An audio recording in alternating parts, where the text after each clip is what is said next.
Opisyal na binuksan ng Port Management Office Davao ang pagbubukas ng selebrasyon ng Manamo at National Maritime Week nitong September 1, 2025.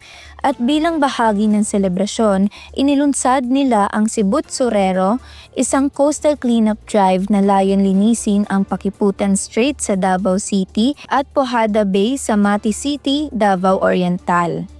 Gamit ang mga catchnet upang makakuha ng mga basura, nakakolekta ng mahigit 200 kilong basura ang mga kalahok sa nasabing coastal cleanup drive. Kabilang din sa mga lumahok ay ang mga kawani mula sa local government unit ng Davao, DENR, Philippine Coast Guard, pribadong sektor at mga paaralan. Bukod sa Coastal Cleanup Drive, naglunsad din ng PMO Davao ng Walk the Port, isang port educational tour upang layong ipakilala sa mga bisita ang mga gawain at kahalagahan ng mga pantalan. Laika Calon para sa PPA TV.